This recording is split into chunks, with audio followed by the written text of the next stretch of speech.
How to find middle term in an finite AP? Yes, we can only find middle term of an finite AP because for finding the middle term हमें number of terms पता रहनी ज़रूरी है जो infinite AP में हमें पता रहती नहीं है. सो अब देखिए यहाँ पे हमारे पास में दो केसेस रहेंगे, या तो जो मेरी फाइनाइट AP है उसमें नंबर ऑफ टर्म्स ऑड रहेंगी या तो नंबर ऑफ टर्म्स इवन. सो दो केसेस हमारे यहाँ कुछ इस तरह बनते हैं. केस 1, अगर मेरी जो नंबर ऑफ टर्म्स है वो इवन है, यानी कि जो मेरी AP है सपोज उसके अंदर 30 नंबर ऑफ टर्म्स है, तो उस केस में आपकी दो मिडल टर्म्स आएंगी. कब? जब नंबर ऑफ टर्म्स आपकी है इवन.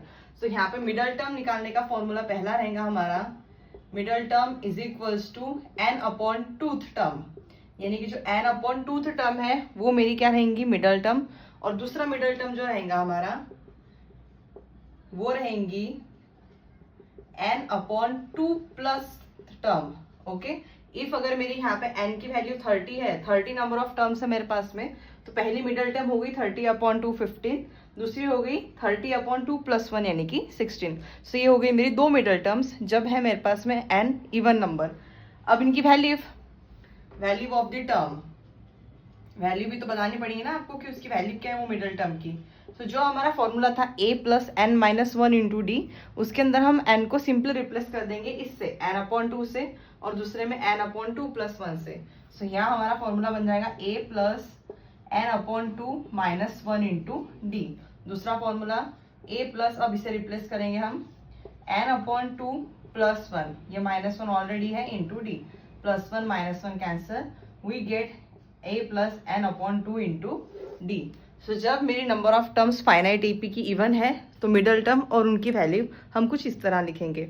अब अगर मेरी नंबर ऑफ टर्म्स ऑड है, सपोज केस 2 में हम यहाँ पे आ गए हैं अभी, अब यहाँ पर मेरे जो n है वो है ऑड. सो यहाँ पे मिडल टर्म जो रहेंगी हमारी वो रहेंगी n प्लस वन अपॉन टूथ टर्म, यानी कि n plus one upon to. अगर सपोज मेरी नंबर ऑफ टर्म्स आ रही है यहाँ पे 31, तो मेरी मिडल टर्म क्या हो जाएंगे उस 31 टर्म्स में? 31 plus one upon to, 32 upon two, answer क्या आएगा मेरा? 16. यानी कि जो 16th नंबर की टर्म रहेंगी मेरी AP की वो मिडल टर्म रहेंगी. अब उसकी वैल्यू सिंपल ऐसे, जो हमारा an का फॉर्मूला है a plus n minus one into d, उसके अंदर हम n को रिप्लेस कर देंगे n plus one whole divided by 2 से.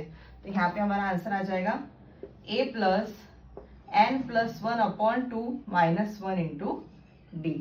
तो सिंपल ये बेसिक कंसेप्ट था of finding middle term in an finite AP.